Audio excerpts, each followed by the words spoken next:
A cold wind was blowing from an unfamiliar direction, crossing the lonely hills of the north, where forgotten roads faded into grass and old stones kept their silence. Greetings, my friends. I am Professor Uldrich, and it is my pleasure to guide you once more into the histories and hidden corners of Middle-earth. Tonight, we wander beyond the well-known tales, into a land where ancient shadows linger beneath open skies and the past is never quite asleep. Come, draw nearer to the fire, and let the story begin. The wind came down from the northern wastes with the taste of old ice upon it, though spring had already awakened much of Eriador. Across the empty lands west of the Weather Hills, clouds drifted low and gray, casting long shadows over fields where no plow had turned the earth for generations. Here the remnants of Arnor still slept beneath grass and thorn. Crumbled walls hid among the hills, and forgotten roads vanished into wilderness as though swallowed by the years. Few travelers came this way now, and those who did often spoke softly when darkness fell. The North remembered many things, and some memories lingered long after kingdoms had passed away. A line of wagons creaked slowly along an ancient road whose stones were broken by roots and weather. Men, women, and children walked beside them, wrapped in worn cloaks against the chill. Their horses were lean from long travel, and their belongings were few. Yet there was a stubborn dignity among them, as though hardship had become an old companion rather than an enemy. At their head rode a young man named Charon, broad-shouldered and dark-haired, with a weathered sword hanging at his side. His eyes rarely rested, for he watched every ridge and hollow ahead, knowing well that not all dangers carried weapons. The people who followed him had crossed vast distances from the far northern reaches beyond Forochel. Their fathers and grandfathers had dwelt in hidden valleys where few strangers ever came. There they had endured long winters and hard lives, carrying a burden that none of them had chosen. Stories told beside their hearths spoke of ancestors who had once served the realm of Angmar in the days of the Witch King. When that dark kingdom fell beneath the wrath of the Dunedain and the elves, some among its people fled northward rather than perish. Centuries had passed since then, but the stain of those ancient years had never entirely faded. Charon had heard those tales since childhood.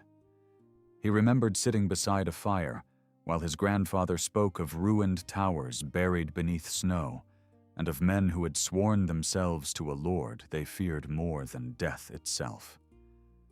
Yet the old man had always ended the stories the same way. "We are not them," he would say while staring into the flames. "Their sins are buried with their bones.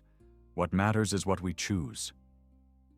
Those words had remained with Charon long after the old man was gone.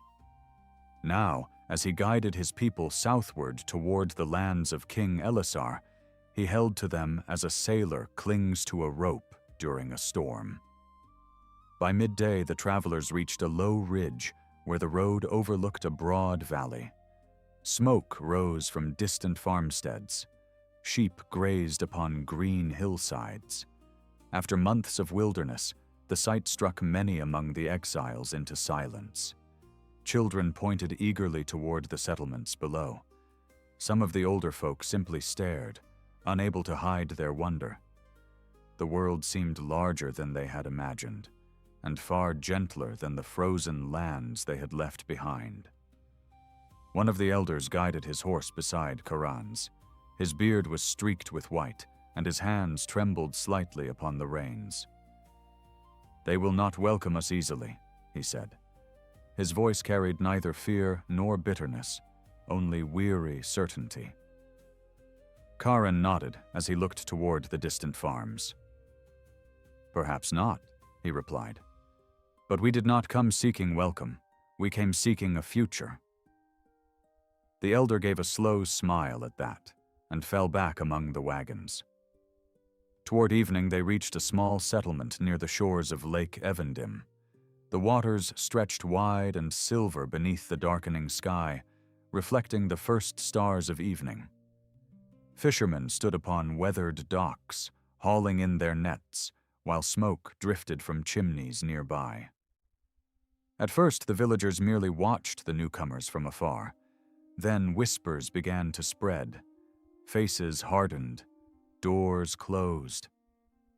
By the time the wagons rolled into the village square, the air itself seemed tense. A stout farmer stepped forward with several others behind him.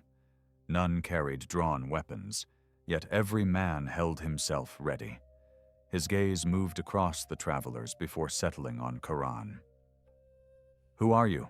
he demanded. "We have no word of merchants expected from the north." Karan dismounted slowly, careful to keep his hands visible. He could feel dozens of eyes watching him from windows and doorways. "We seek no trouble," he said. "We are wanderers looking for land where we may settle and work. Nothing more." The farmer studied him for a long moment. "Wanderers," he repeated. "Men do not cross half the world without reason." Murmurs spread through the gathered villagers. Someone mentioned Angmar. Another spat upon the ground. Karan felt his stomach tighten.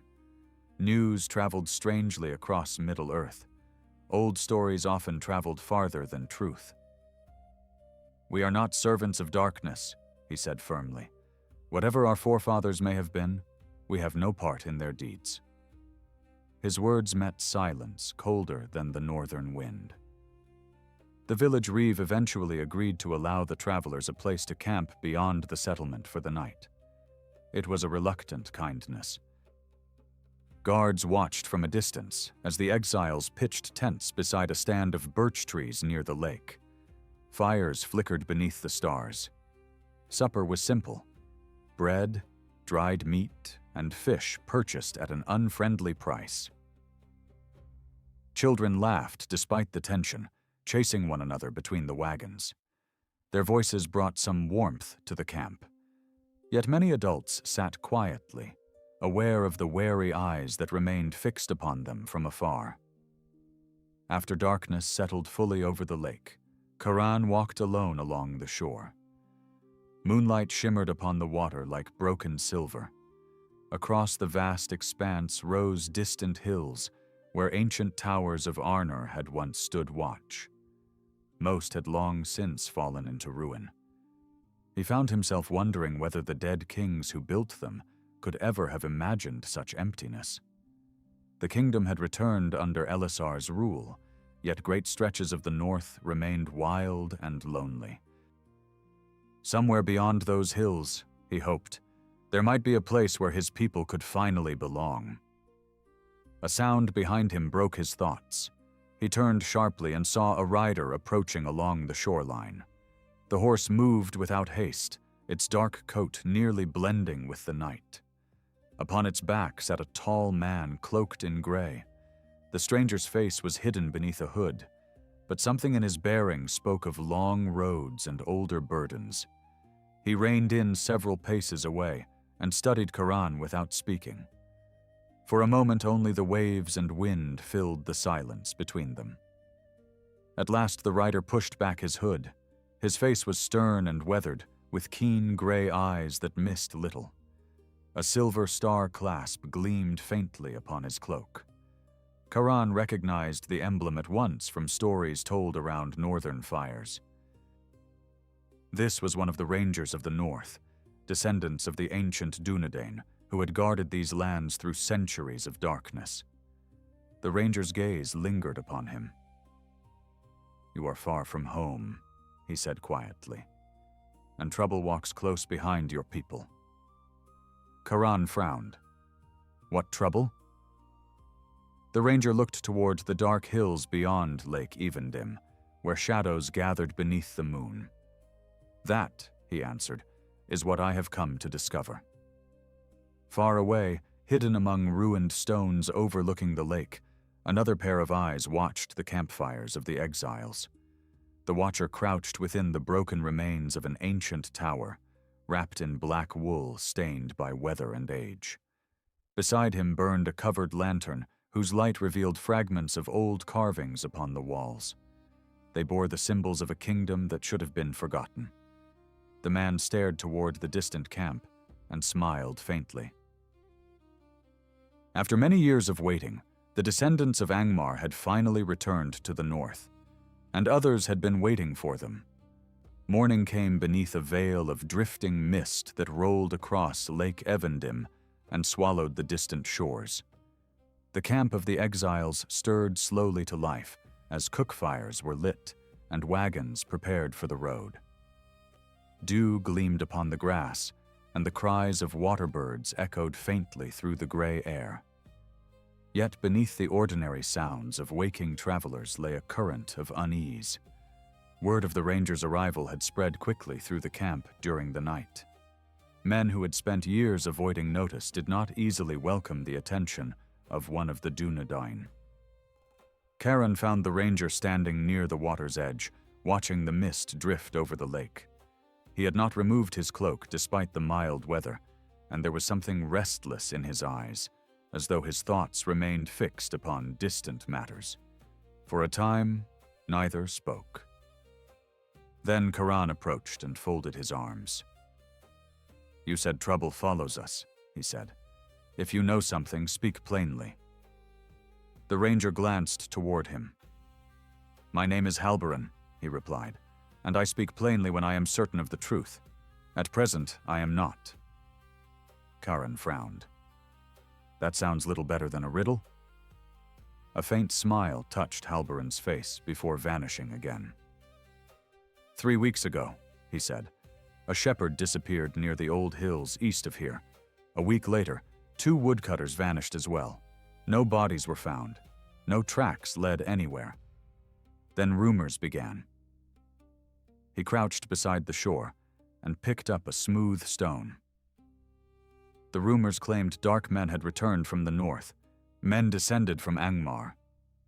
He tossed the stone into the water and watched the ripples spread.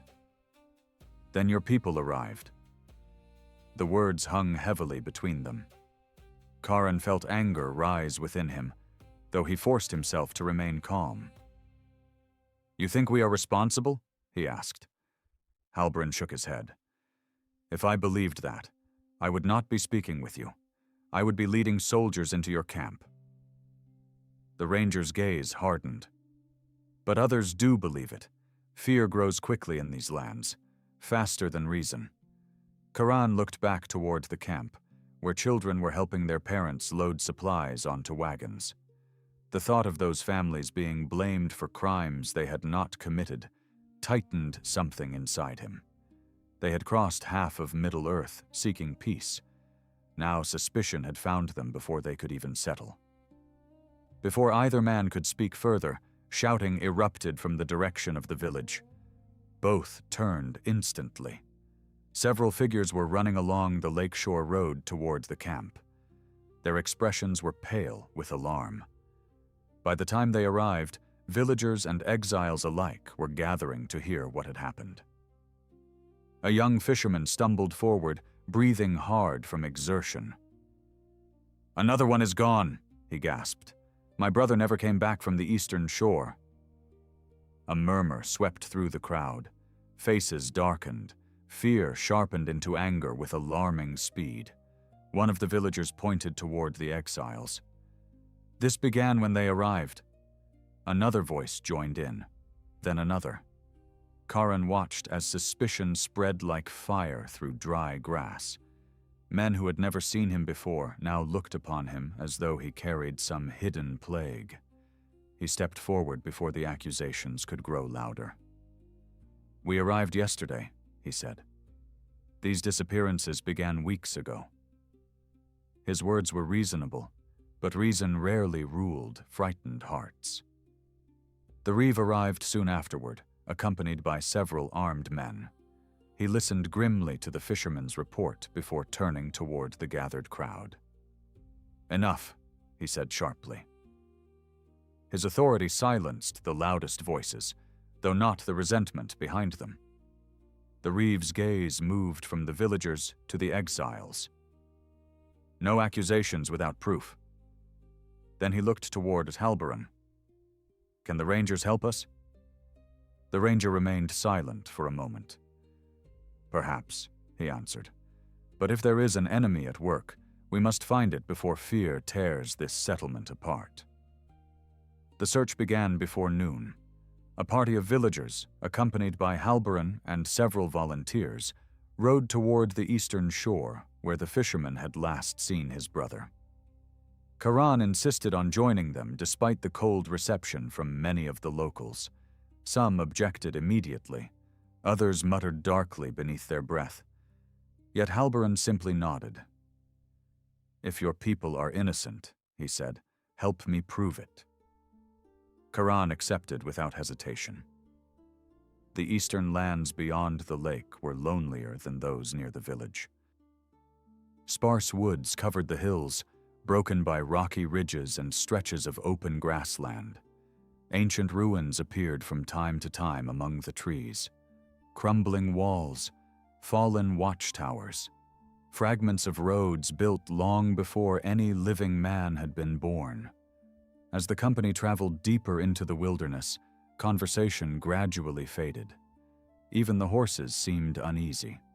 The north possessed a silence unlike other lands. It was not peaceful silence. It was the silence of places that remembered loss. Near midday, they found the missing fisherman's boat. It lay stranded upon a narrow strip of shore where reeds swayed in the wind. One oar remained inside. A fishing net hung half-dragged into the water. Yet there was no sign of the fisherman himself. The searchers spread out across the area. Some examined the shoreline. Others entered the nearby woods. Karan moved among them, scanning the ground carefully. At first he saw nothing unusual. Then a patch of disturbed earth near the tree line caught his attention. He knelt and brushed aside dead leaves. Footprints emerged beneath them, several sets. Some belonged to the fisherman, others did not. These prints were older, heavier, and oddly uniform. Halberin crouched beside him a moment later. The ranger studied the tracks with narrowed eyes. Not villagers, he murmured, and not your people. Karan looked up sharply. Then whose? Halberin did not answer immediately. His gaze followed the trail leading deeper into the woods. Whatever he saw there seemed to trouble him.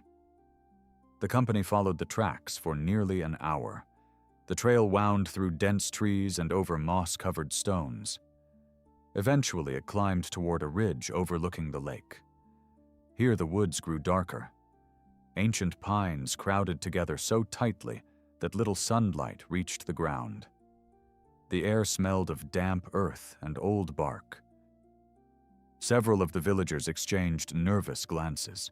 One whispered that the place was cursed. Another made a sign against evil.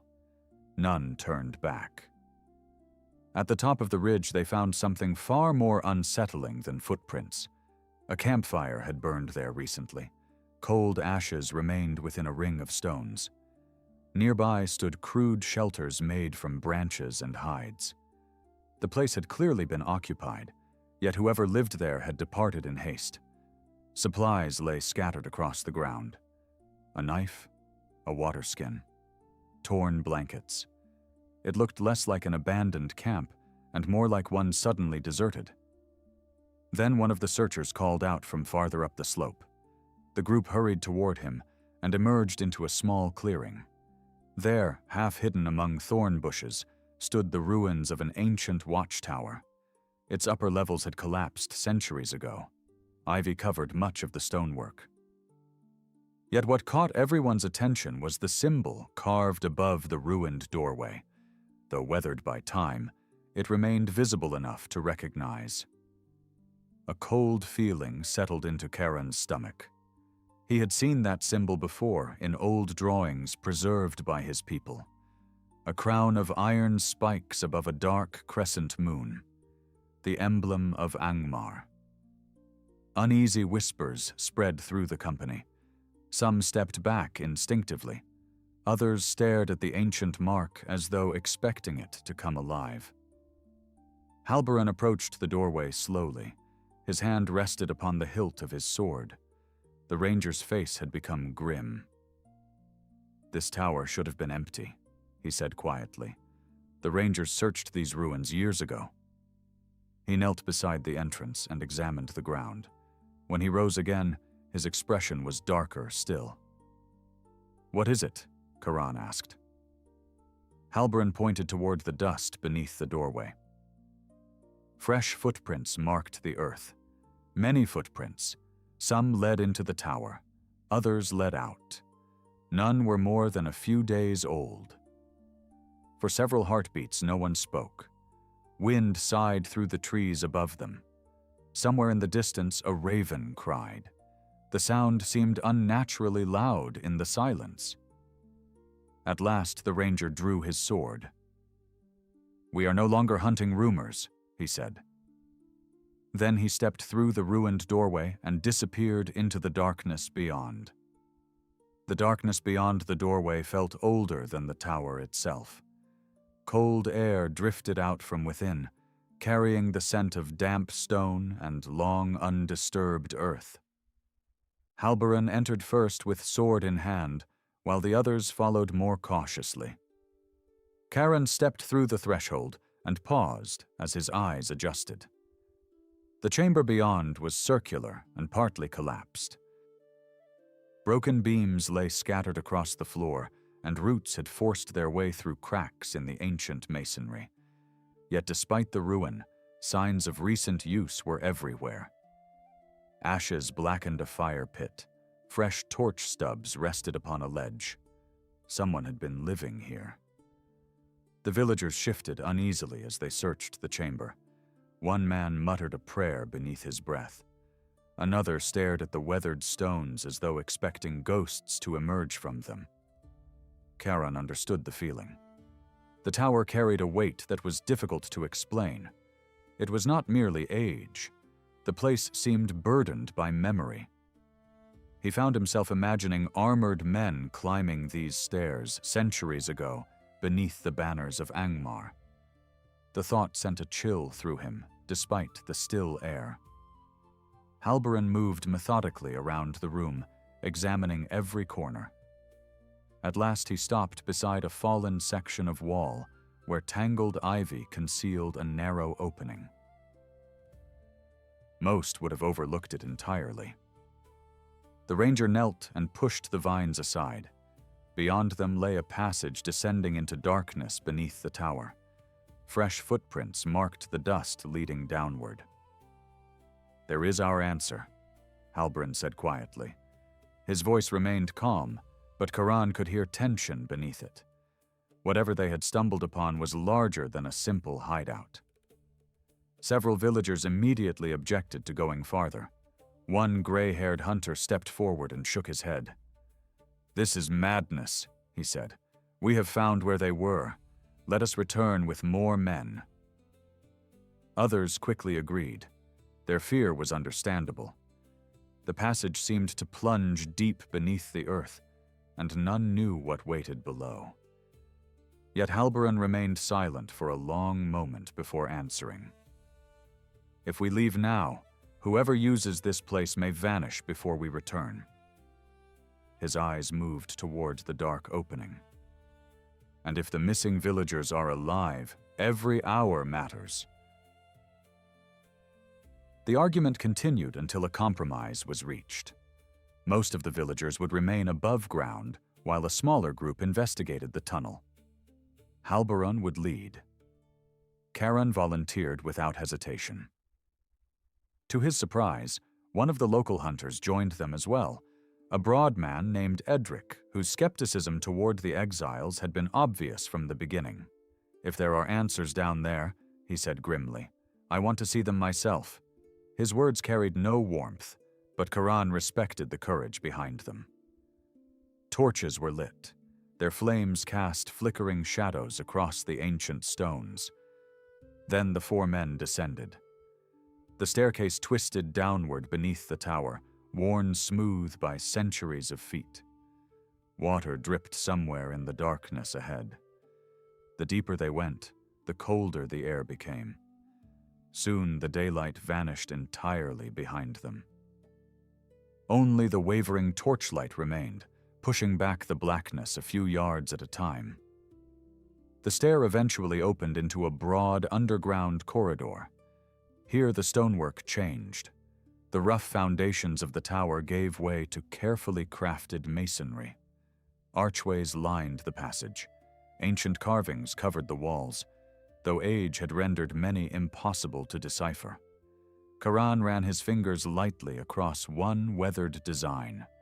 Beneath the dust, he felt the outline of a crown surrounded by jagged shapes.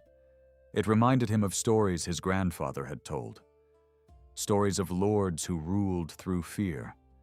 Stories he had always hoped belonged entirely to the past. The company advanced slowly. Several times they found signs of recent occupation. Footprints marked the dust. Burned torches lay discarded near corners. At one point, they discovered empty crates stacked against a wall. Most had rotted long ago, but a few were new. Whoever used these tunnels had brought supplies underground and intended to stay for some time. The discovery troubled Halberin visibly. A hidden refuge was one thing. An organized settlement was another. They reached a large chamber where the corridor split into 3 separate passages. Here they paused to study the ground. The dust revealed heavy traffic leading toward the eastern tunnel.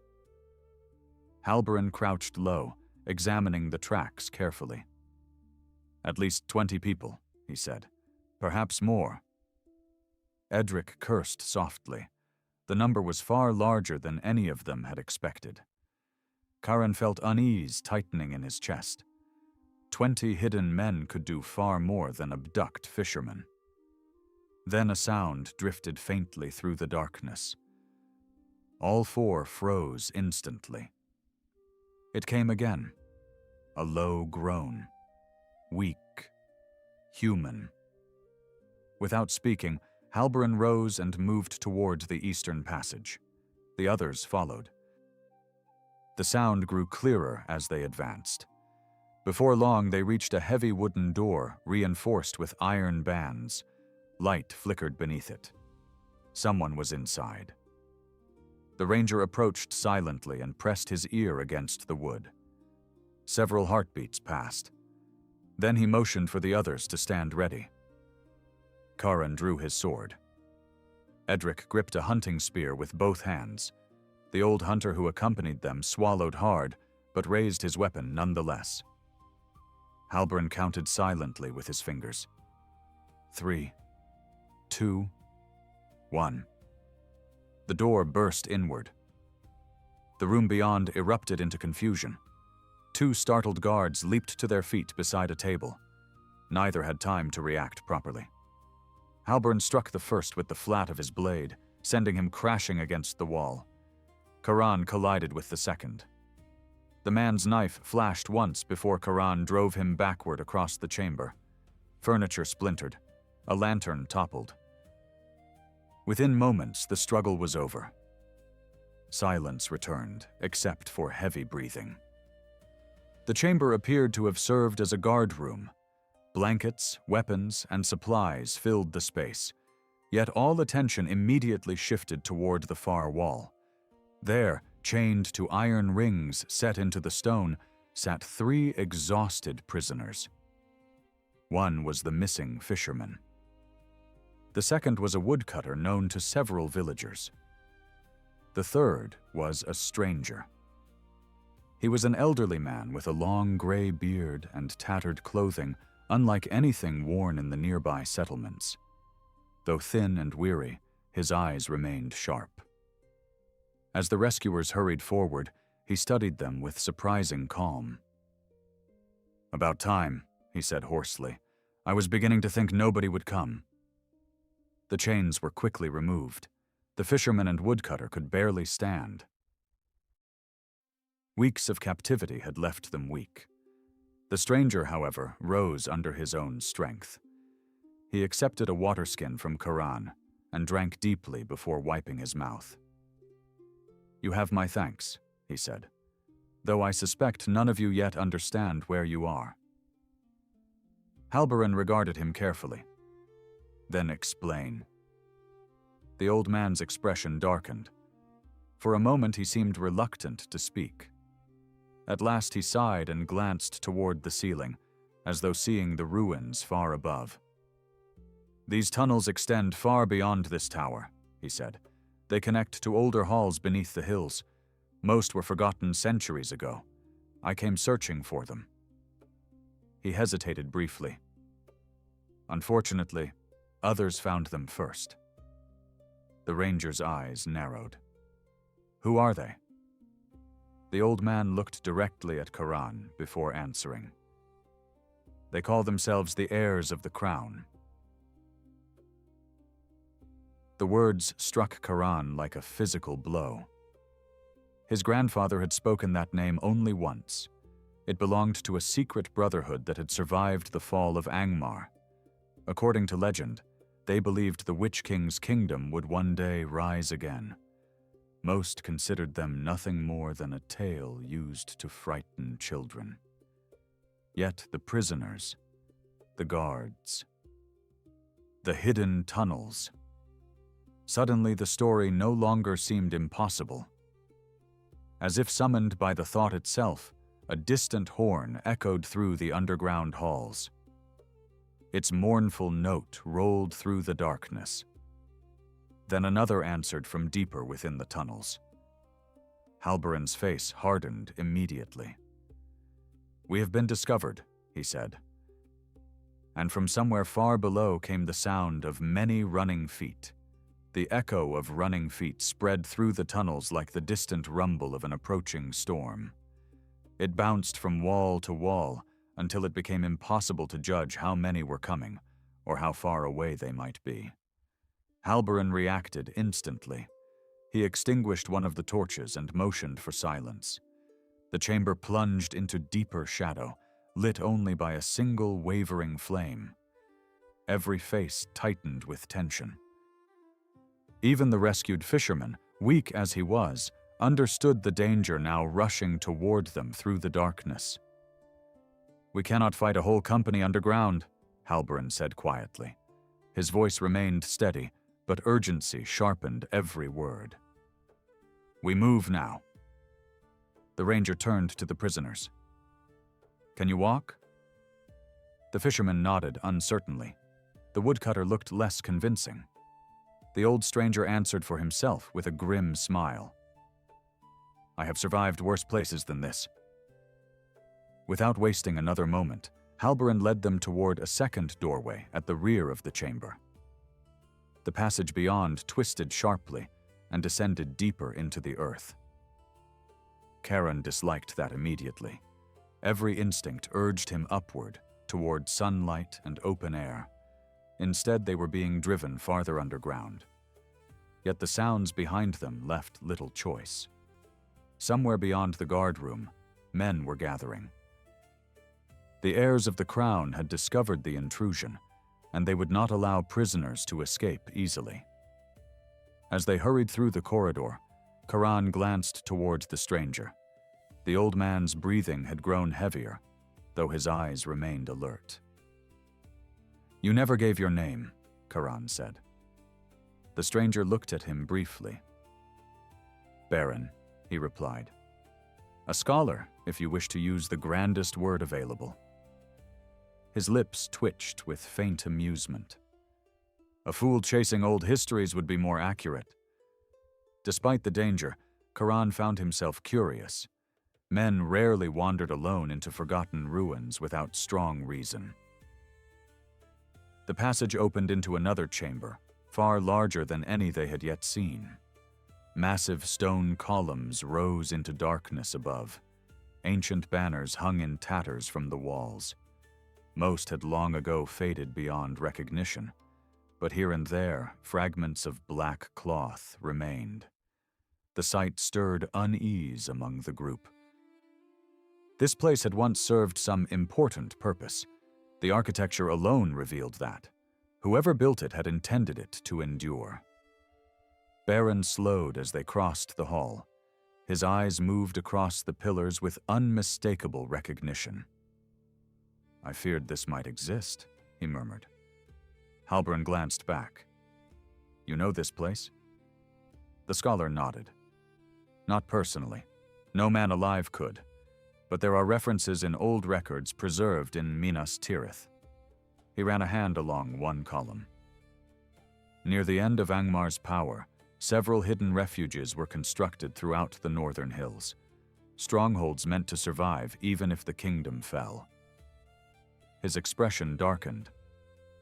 Most were believed destroyed. The implications settled heavily upon the group. Karan thought of the hidden camp above, the organized guards, the prisoners. This was no gathering of scattered outlaws. Someone had rebuilt one of Angmar's forgotten sanctuaries. Someone with resources, planning, and purpose. The realization made the situation far more dangerous than he had first imagined. Suddenly, voices echoed through the passage behind them.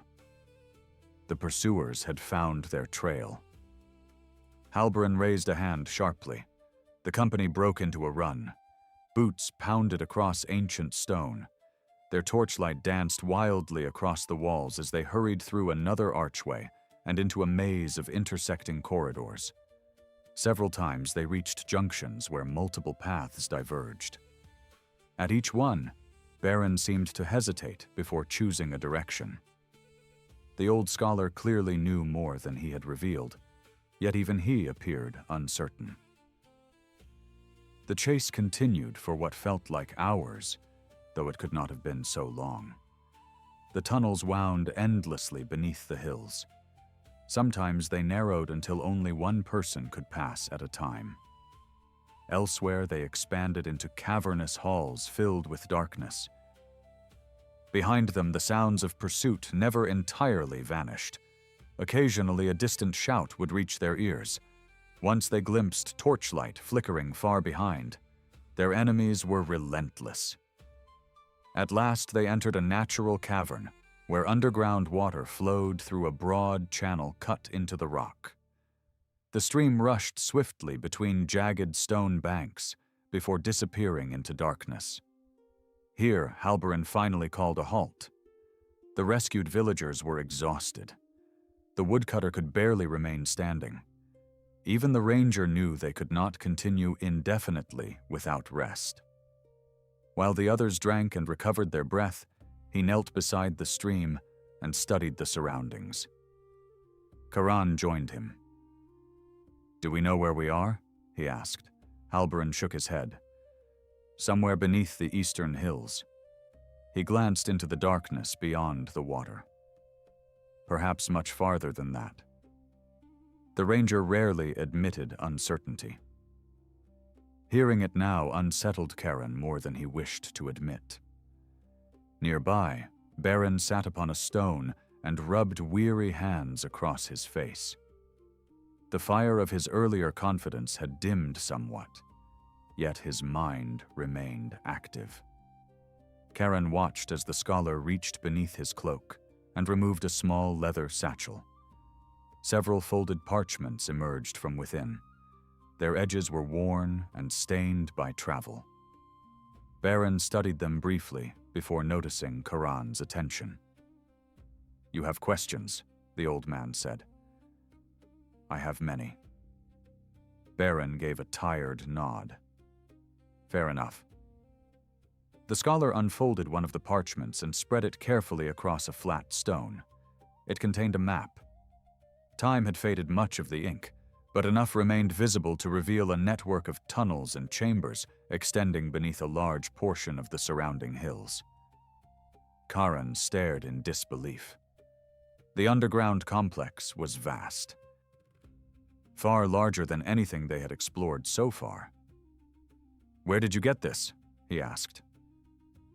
"In Minas Tirith," Baron replied, "buried among records copied from older archives." His finger traced several faded lines. Most historians dismissed it as incomplete or inaccurate. I was less certain. He looked up. So I came north. Halbrand approached and examined the map. His eyes narrowed. You came alone? A faint smile touched Baron's face. That part was certainly foolish. Before anyone could continue the discussion, a new sound emerged from deeper within the cavern. It was not the sound of pursuing men. It was a low, metallic groan. The noise echoed through the darkness ahead, followed by a distant crash that shook loose dust from the ceiling. Everyone turned immediately. The underground stream churned more violently for several moments. Then silence returned. What was that? Edric asked. No one answered at first. Baron's face had gone pale. Slowly, he reached toward the map and pointed to a location far below their current position. There is something else in these halls, he said. His voice carried none of the scholarly excitement it had held earlier. Only fear. A lower fortress, the heart of the refuge. He swallowed. According to the records, it contained the treasury of the last lords of Angmar. Weapons, relics, things hidden before the kingdom's destruction. The cavern seemed colder suddenly. Karen looked toward the darkness where the sound had originated. You think the heirs found it? Baron did not answer immediately. Then another metallic groan echoed faintly through the stone. This time it was followed by something else. A distant cheer. Hundreds of yards away, deep beneath the hills, unseen voices were celebrating. And whatever they had discovered, they were pleased enough to shout its name. The sound carried imperfectly through the tunnels, broken by distance and stone.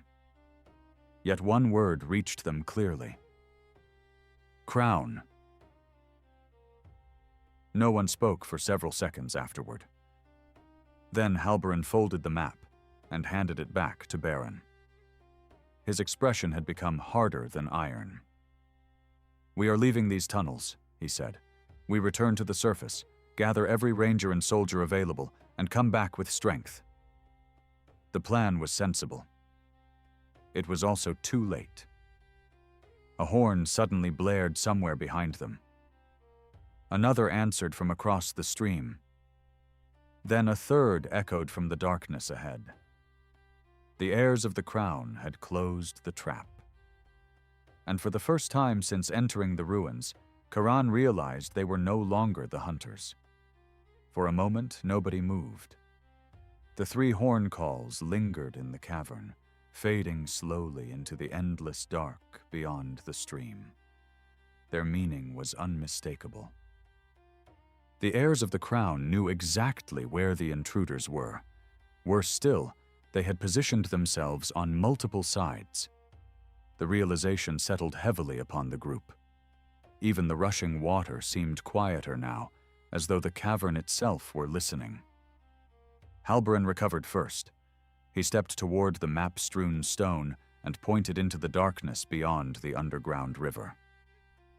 There must be another route, he said, a way through before they reach us. Baron nodded reluctantly. His finger traced a faded line across the ancient parchment. There is a crossing farther upstream, an old bridge. He hesitated.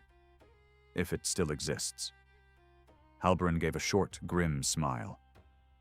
Then we shall discover whether centuries have been kind to it. They hurried along the edge of the stream, following a narrow ledge carved into the rock. Water roared below them, white with foam where it struck hidden obstacles. The path grew increasingly treacherous. In some places, the ledge narrowed to little more than a shelf. Loose stones skittered into the current beneath their boots. Behind them, distant torchlight had begun to appear among the tunnels. Their pursuers were drawing closer. The old bridge emerged suddenly from the darkness. It spanned the underground river in a single arch of weathered stone. time had not treated it gently. Several sections of the railing had collapsed entirely. Cracks spread across the surface like veins. Yet despite its age, the structure still stood. Halbrand crossed first without hesitation. Karan followed close behind, listening uneasily to the creaking of ancient masonry beneath their weight. The rescued villagers moved more slowly, especially the weakened fishermen whose legs trembled with exhaustion. Halfway across, shouting erupted behind them. A group of armed men had emerged from the tunnel entrance they had just left. Torchlight flooded the cavern walls. Steel flashed in the darkness. Karan counted at least 15 pursuers, perhaps more. Their clothing varied, but all bore the same symbol stitched or painted somewhere upon their gear: the iron crown above the crescent moon. Seeing it brought an unpleasant tightening to his chest. The old stories had spoken true after all. "Move!" Halbrand shouted. The company hurried across the remainder of the bridge. The pursuers followed immediately. Some carried bows, others swords and spears. They advanced with confidence rather than desperation. These men were not frightened cultists hiding from the world. They moved like warriors who believed victory already belonged to them. An arrow hissed through the darkness. It struck the stone beside Karen's head and shattered against the wall. Another followed. The old hunter cried out as one grazed his shoulder. He stumbled but kept moving. Edric seized his arm and half dragged him toward safety. Meanwhile, Halbrand had reached the far side. The ranger turned, drew his own bow, and loosed a shaft. One of the leading pursuers collapsed instantly. The others slowed but did not stop. The bridge groaned. At first, the sound was barely noticeable beneath the noise of pursuit. Then it came again, louder this time. Stone shifted somewhere deep within the arch. Dust drifted from cracks overhead. Karan froze for half a heartbeat. The bridge had survived centuries, but centuries could only demand so much from stone. Baron heard it too. His face lost all color. "Run!" the scholar shouted. The warning came barely in time. A tremendous crack echoed through the cavern. The center of the bridge collapsed. Stone exploded downward into the rushing river. Several pursuers vanished instantly, swallowed by darkness and water. Others leaped backward as the structure disintegrated beneath them. Karan lunged forward just as the section behind him gave way. For one terrible moment, he felt nothing beneath his feet. Then strong hands seized his arm. Halbrand dragged him onto solid ground. Together they rolled clear as the remaining stones crashed into the torrent below. Silence followed, broken only by rushing water. The bridge was gone. On the opposite bank, the surviving heirs stared across the gap with expressions of fury. The river now separated the two groups completely. Their enemies shouted threats and curses, but none could cross. The distance was too great. For the moment at least, the fugitives had escaped. Relief swept through the group. Briefly. Then another voice spoke from the darkness behind them. "You have traveled far." The words echoed through the cavern with unsettling calm. Every head turned. A line of figures emerged from a tunnel on the far side of the chamber. Unlike the warriors pursuing them across the river, these men wore matching black cloaks. Their armor was well maintained. Their movements were disciplined. They carried themselves not as scavengers but as soldiers. At their center stood a tall man whose silver-threaded cloak marked him as someone of authority. The newcomers had anticipated their route. The trap had never depended on the bridge. Halbrand's sword slid free from its sheath. The tall man regarded the group without visible concern. His face was lean and pale, framed by dark hair streaked with gray. Though no longer young, he carried himself with effortless confidence. His eyes eventually settled upon Karan. For a moment, something almost like amusement touched his features. "Interesting," he said softly. Karan felt an unexpected chill.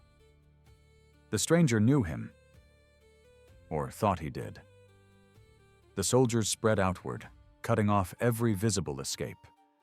Their leader remained still. He seemed entirely at ease despite the armed men standing before him. That confidence worried Karan more than any drawn blade. At last, the stranger spoke again. "My name is Mathor." Several reactions followed immediately. Baron inhaled sharply. Halberon's expression hardened. Even Edric looked uneasy, though he clearly did not recognize the name. Karen alone remained confused. Yet the scholar did not. "You should be dead," Baron said. Mathor smiled faintly. "So I have been told many times." The old scholar's voice grew tense. "You are the grandson of Haldron."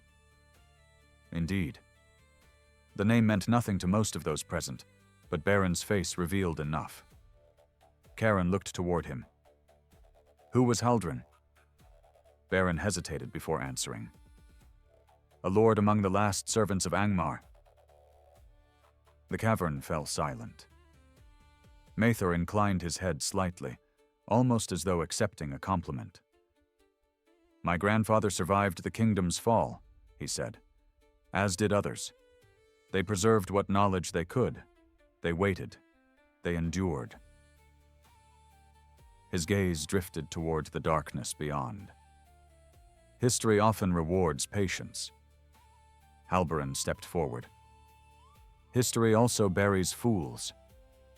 The soldiers immediately tightened their grip upon their weapons, yet Mathor merely laughed. The sound was soft and utterly lacking in anger. "You still misunderstand the situation, Ranger." He looked toward Karan once more. "All of you do." His eyes lingered upon the young exile. "There is a reason I allowed your people to reach these lands." Karen felt his pulse quicken. "What are you talking about?" Mathor's expression became thoughtful. "Your ancestors fled north after Angmar's destruction. Mine remained behind." He folded his hands behind his back. "For generations we searched for them. We searched for the bloodlines that escaped." His gaze sharpened. "And then, at last, we found yours." A terrible possibility began forming in Karan's mind. Mathor saw it immediately. "Yes," he said quietly. The smile vanished from his face. "You were never meant to settle in Arnor." His voice echoed through the ancient hall. "You were meant to come here." No one spoke. Even the river seemed distant now. Karan stared at the man and felt the ground shifting beneath everything he believed. The journey south. The rumors. The attacks. The timing. None of it had been chance. Somewhere in the darkness beyond the chamber, deep within the forgotten fortress of Angmar, a larger design had been unfolding long before the exiles ever arrived. And somehow, whether he wished it or not, Karan stood at the center of it. The words hung in the air long after Mathor finished speaking. Even the men standing behind him seemed content to let the silence do its work. Karan stared across the chamber, searching the stranger's face for some sign of deception, but found none. That disturbed him more than any lie would have. Mathor spoke with the certainty of a man revealing a plan already in motion rather than proposing one. Around them, torchlight flickered across ancient stone, casting shadows that seemed to shift and breathe. "You expect me to believe this?" Karan finally asked. His voice sounded harsher than he intended. "That my people crossed half of Middle-earth because of some scheme hidden beneath these hills?" Mather's expression remained calm. "Not because of my scheme," he replied. "Because of your history." He took a few slow steps forward. "The North remembers many things. Blood remembers as well." The statement carried the weight of conviction, and that alone made Karen uneasy. Halberin moved slightly, placing himself between Karan and the black-cloaked leader. "Enough riddles," the ranger said. "Say what you want." Mather looked at him almost with pity. "You already know." His gaze shifted toward Baron. "The scholar understands." Reluctantly, Baron lowered his eyes. The old man's silence was answer enough. Whatever secret lay buried beneath these halls, he had glimpsed part of it long before entering them. A distant rumble rolled through the fortress. Dust drifted from cracks in the ceiling. Several of Mathor's soldiers glanced upward uneasily. The leader ignored it. "Deep below us lies the heart of this refuge," he said. "For centuries it remained sealed. The builders designed it so that only those bearing certain knowledge could reach it." He paused. Knowledge passed through particular families. His eyes settled once again upon Karan. "Families such as yours." Karen felt anger rising. "You know nothing about my family." Yet even as he spoke, old memories surfaced. Stories half remembered from childhood. Strange heirlooms preserved through generations despite poverty and hardship. A silver seal his grandfather had always carried but never explained. At the time they had seemed insignificant. Now doubt crept into his thoughts. He hated it. Baron stepped forward unexpectedly. The scholar's face looked older than ever beneath the torchlight. "The records mentioned a safeguard," he said quietly. "A final vault protected by signs and lineage. I thought it was symbolism. Most historians did." He shook his head. "Apparently I was wrong." Mather offered a faint nod. "You were closer to the truth than most." The situation might have remained frozen longer had not another shout echoed from across the broken river. The warriors trapped on the far side had found another route. Their torches were already vanishing into side passages. Soon, they would rejoin their allies. Halberin recognized the danger immediately. Every passing minute tightened the noose around them. "We are done talking," the ranger said. His sword flashed upward. The chamber exploded into motion. Mather's soldiers surged forward. Steel rang against steel. Karan barely had time to draw his blade before the first attacker reached him. The man struck hard and fast, forcing him backward. Sparks flew as their swords met. Nearby, Edric fought with surprising ferocity, using his hunting spear to keep two opponents at bay.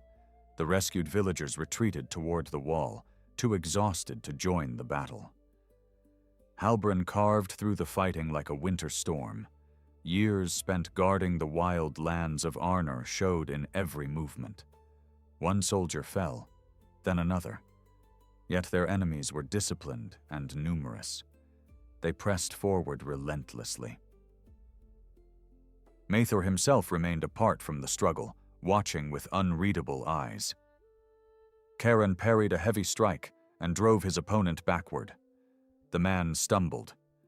Before he could recover, a second attacker appeared from the side. Pain exploded across Karan's shoulder as a blade glanced off his armor.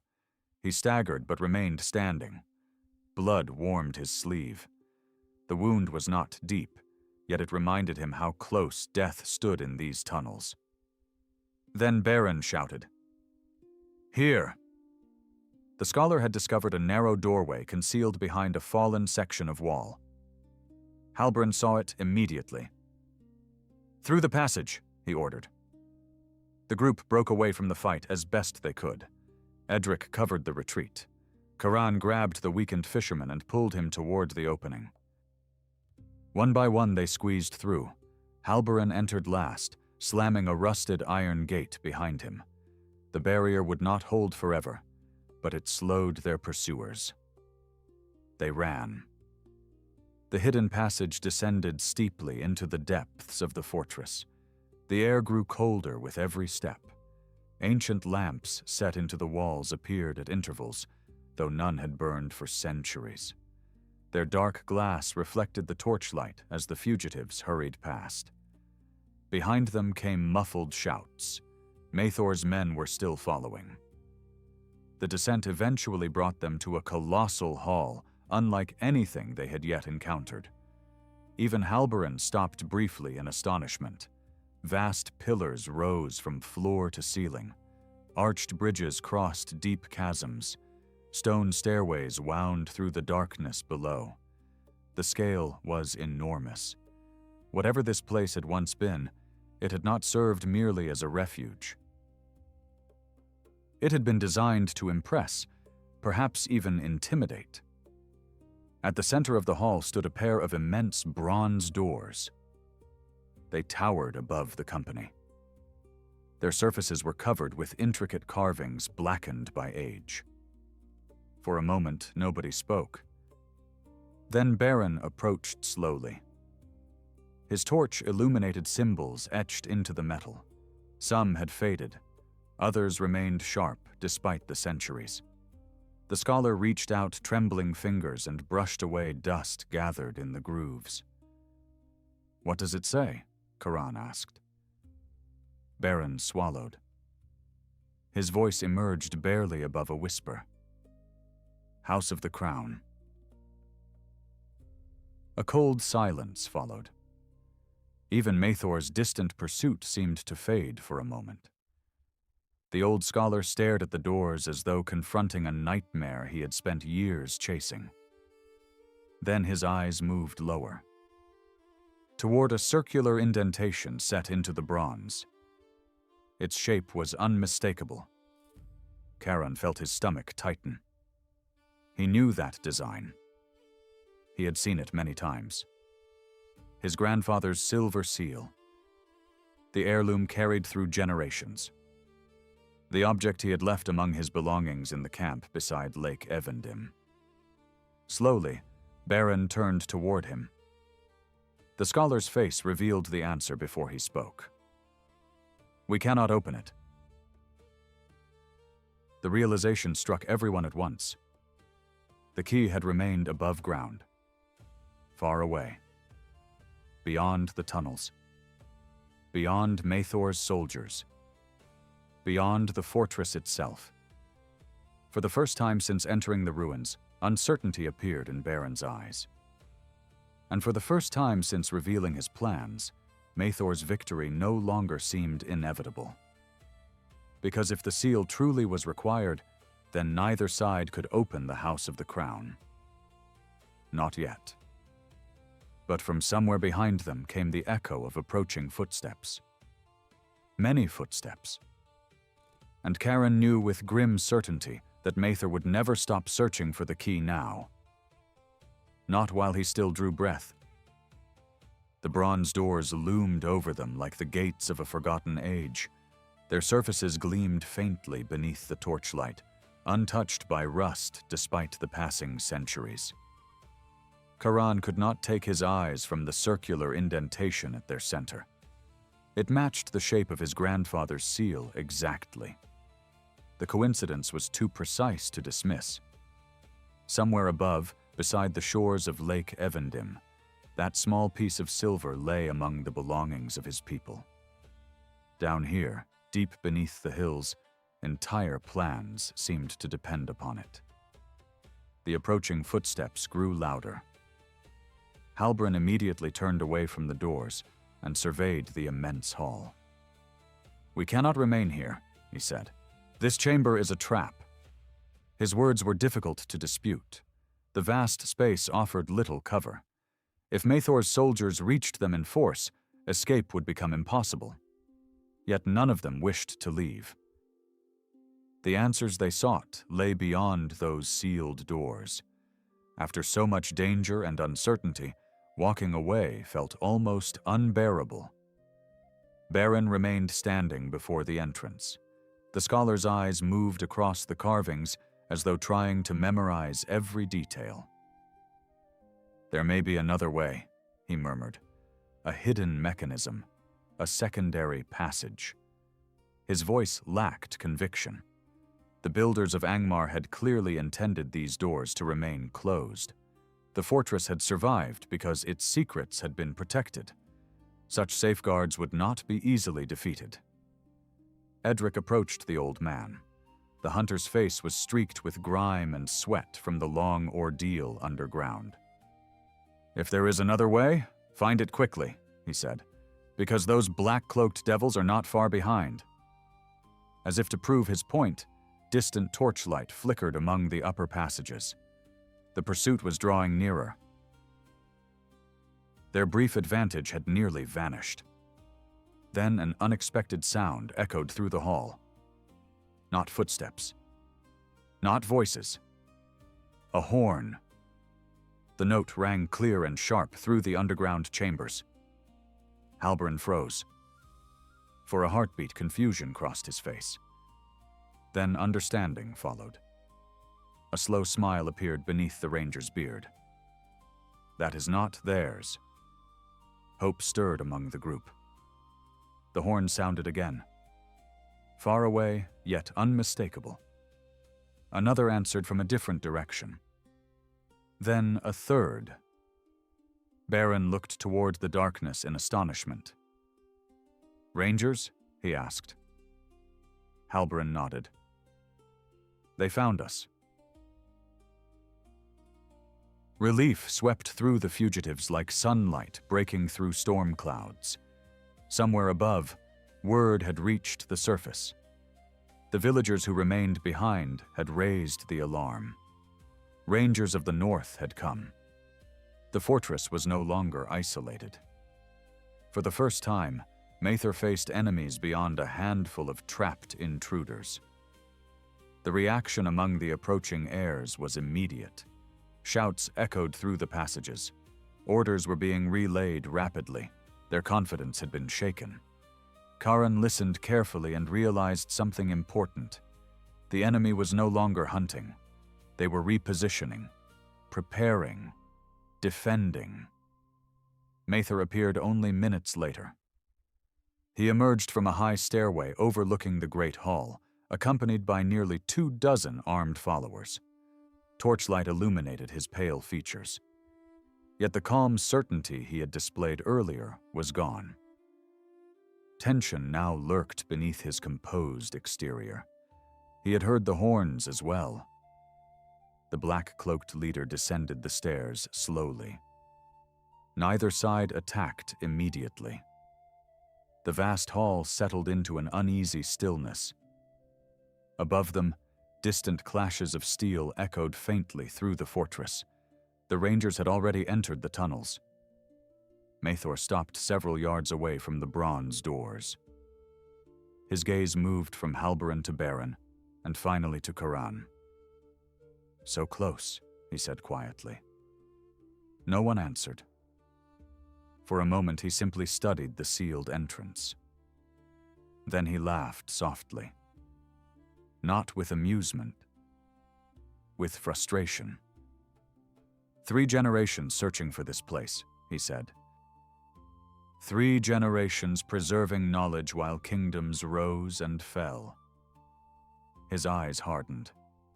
And the key remained hidden among exiles living beyond the edge of the world. Karan stepped forward. "You speak as though destiny owes you something." Mather's attention shifted toward him. "It owes all of us something." "No," Karan replied. "Only you believe that." The words struck deeper than any sword. For the first time, genuine anger flashed across the older man's face. The mask slipped. Beneath the calm confidence stood a man consumed by inheritance, consumed by old grudges, consumed by dreams buried centuries earlier. Everything he had built rested upon the belief that the past could be restored. The The realization changed something inside Charon. All his life he had feared the shadow hanging over his people's history. He had feared what their ancestors had been. Yet standing here, facing Mathor, he finally understood the difference between them. His people had fled that shadow. Mathor had embraced it. The silence broke as rangers poured into the hall from two separate passages. Gray cloaks flashed between the pillars. Steel rang against steel. Battle erupted instantly. The heirs rushed to meet the newcomers. Arrows flew, torches scattered, the vast chamber filled with noise and movement. Halberin charged forward without hesitation. Edric followed. The hunter who had once distrusted the Exiles now fought beside them without a second thought. Charon joined the struggle. His wounded shoulder burned with every movement, but adrenaline drove him onward. Around him, men collided amid the ancient ruins of Angmar's final refuge. Rangers battled cultists beneath towering pillars built by forgotten masters. The clash felt less like a skirmish and more like the closing chapter of a story begun centuries ago. Through the chaos, Mathor pushed toward the bronze doors. Charon saw him immediately. The black-cloaked leader had abandoned the battle entirely. His goal remained unchanged. The House of the Crown. Nothing else mattered. Charon forced his way through the fighting and intercepted him near the entrance. Their swords met with a sharp, metallic crack. For several moments, neither gained advantage. Mathor was older but highly skilled. Years of preparation had not been spent merely studying records. The man fought with disciplined precision. Every strike carried purpose. Every movement reflected long practice. "You do not understand what lies beyond these doors," Mathor said as their blades locked together. "Neither do you. I understand enough." Their swords separated. The duel continued. Around them, the battle surged across the hall. Yet gradually, Mathor's attention began to falter. The Rangers were winning. More horn calls echoed through the fortress. More reinforcements were arriving. The dream he had spent a lifetime pursuing was slipping away. Charon saw the moment realization finally reached him. The older man's eyes flickered toward the sealed doors, toward the impossible prize beyond, toward everything he would never possess. His next attack came recklessly, for the first time. And it was enough. Charon knocked the blade aside. Mathor stumbled. The black-cloaked leader lost his footing near the edge of a deep stone stair, descending into darkness below. For an instant, both men froze. Then the ancient step beneath Mathor's boot cracked. Time seemed to slow. The older man reached desperately for balance. His hand brushed the bronze door, touched it, failed to grasp it. Then he fell, down into the darkness beneath the hall. The sound of his impact never reached them. Only silence rose from below. Slowly, the battle began to end. One by one, the surviving heirs surrendered or fled. The Rangers secured the fortress. And at last, the great hall grew still. Charon stood before the sealed House of the Crown, breathing heavily. The doors remained closed. The key remained above ground. The secrets of Angmar remained hidden. Yet somehow the fortress no longer felt victorious, nor defeated, only ancient, like a wound finally beginning to heal. Beside him, Halberin looked toward the towering entrance. "What now?" the ranger asked quietly. Charon gazed at the circular indentation in the bronze. The answer would decide far more than the fate of a forgotten vault. It would decide what became of the legacy his people had carried for centuries. And for the first time, the choice belonged entirely to him. The battle was over, yet the fortress did not feel at peace. The great hall remained filled with drifting smoke from overturned torches, and the echoes of combat lingered among the pillars like fading ghosts. Rangers moved carefully through the chamber, securing prisoners and tending to the wounded. Here and there, men sat exhausted against ancient walls, staring into nothing as the strain of the long struggle finally settled upon them. Karen stood before the bronze doors of the House of the Crown and listened to the sounds of victory. They seemed strangely distant. Halbrand approached and rested a hand upon the pommel of his sword. The ranger's face bore several cuts, and his cloak was stained with dust and blood. He looked older now than when Karen had first met him beside the lake. "The fortress is ours," he said, "at least for the moment."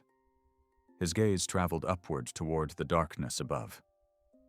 "There are still passages left to search, but the organized resistance has broken." Karen nodded slowly. That should have brought relief. Instead, he found himself staring at the sealed doors. Nearby, Baron knelt beside the bronze entrance, studying the carvings once more. The scholar seemed incapable of leaving the mystery alone. His fingers moved carefully across the ancient symbols, while his lips formed silent observations. Eventually, he rose and looked toward Karan. "The key remains essential," he said. "I am more certain of it than ever." He hesitated before continuing. "Whatever lies beyond these doors has remained untouched since the fall of Angmar. No one entered after the kingdom's destruction. No one." Those words spread quietly among the nearby rangers. Curiosity appeared on more than one face. The thought of forgotten treasures hidden for over 1,000 years was difficult to ignore. Gold, weapons, ancient records, perhaps things far stranger. Men had crossed deserts and oceans pursuing less. Yet as Karan looked around the hall, he remembered the cost already paid simply reaching this place. The dead on both sides were proof enough of what obsession could become. The decision to return to the surface was made before noon. The wounded needed care. Prisoners needed escorting. Reports had to be carried south. Leaving a garrison behind, the rangers began guiding the survivors through the maze of tunnels. The journey upward felt different from the descent. Fear no longer stalked every shadow. Yet weariness had settled deep into their bones. By the time they finally emerged from the ruined tower into daylight, many shielded their eyes against the sun. Fresh air swept across Karan's face. For several moments he simply stood there, breathing. The sky above seemed impossibly vast after so much time beneath stone. Clouds drifted over the hills. Birds called from the trees. Wind moved through the grass, ordinary things, yet they felt precious now. Around him, other survivors reacted much the same way. Even hardened rangers paused briefly to appreciate the open world. The village beside Lake Evendim greeted them with a mixture of astonishment and relief. News of the underground fortress had spread quickly. So had stories of the battle. The rescued fisherman returned to his family amid tears and embraces. The missing woodcutter was welcomed no less warmly. People who had once looked upon the exiles with suspicion now regarded them differently. Not all mistrust vanished overnight. Such things rarely did. But something important had changed. That evening, a gathering was held near the lakeshore. Villagers, rangers, and exiles stood together around great fires while food and drink were shared. The mood was subdued rather than celebratory. Too much had happened for simple merriment. Yet there was gratitude.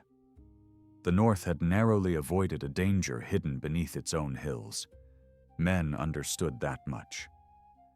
As darkness deepened, Halberin joined Karan near the edge of the water. The lake reflected the stars above, turning the surface into a field of silver lights. For a while, neither spoke. Then the ranger glanced toward him. "The king will hear of this." Karan nodded. "I expected as much." Halberin folded his arms. The reunited kingdom must decide what becomes of the fortress. His gaze drifted towards the eastern hills. And what becomes of the House of the Crown? The words drew Karan's thoughts back to the silver seal. His grandfather's heirloom. The key. It rested now among his belongings only a short distance away. The object felt heavier than ever before. Not because of its weight. Because of what it represented. For generations his people had carried it unknowingly. They had preserved it through hardship, exile, hunger, and endless winters. Yet none of them had understood its purpose. Now he did. Several days later, a company of rangers and messengers arrived from the south. With them came officials carrying the authority of King Elisar himself. Their journey had been swift. Reports were taken. Witnesses questioned. The captured heirs of the crown were examined carefully. Gradually, a clearer picture emerged of Mathor's long preparations. The hidden cult had spent decades gathering followers and searching for the means to unlock Angmar's final secrets. One afternoon, as discussions continued, Baron sought out Karan beside the camp. The old scholar looked thoughtful, perhaps even troubled. "You know, everyone expects the vault to be opened," he said. Karan smiled faintly. "Yes." Baron studied him. "And what do you think?" The question lingered between them. Karan looked toward the distant hills where the fortress lay hidden. For a long time he said nothing. Then he reached into his cloak. The silver seal rested in his palm. Sunlight glimmered across its worn surface. "My grandfather once told me that what matters is what we choose." His fingers closed around the heirloom. "Not what our ancestors chose." Baron's eyes widened slightly. Understanding came quickly. "You are certain?" Karan nodded. "I am." The decision was announced before sunset. The House of the Crown would remain sealed. The fortress would be secured by the rangers. Its passages would be watched. Its secrets left buried. Some objected. A few argued passionately. Curiosity and ambition always found voices willing to defend them. Yet the king's representatives ultimately agreed. Too much suffering had already gathered around the vault. Too many lives had been spent pursuing what lay beyond those doors. That night, beneath a sky filled with stars, Karan walked alone to the shore of Lake Evendim. The silver seal rested in his hand. The water lapped softly against the stones. Far across the lake, the hills appeared dark and distant. He thought of Mathor, of the generations consumed by dreams of restoration, of the long shadow cast by Angmar. Then he drew back his arm. The seal flashed once in the moonlight and vanished into the deep water. Ripples spread outward across the lake, then disappeared. The key was gone. The choice was final. Weeks later, the Exiles received permission to settle within the lands of the reunited kingdom. Not because of ancient bloodlines, not because of forgotten claims, but because of their actions. They helped rebuild roads, cleared neglected fields, repaired abandoned homesteads. Gradually, they became part of the North, rather than strangers passing through it. Years afterward, Travelers would sometimes speak of the hidden fortress beneath the eastern hills. Rangers still guarded the ruins. Rumors still lingered. Some claimed treasures beyond imagining remained locked behind the bronze doors. Others insisted darker things slept there. No one truly knew. Yet among the people of the North, another story became more common.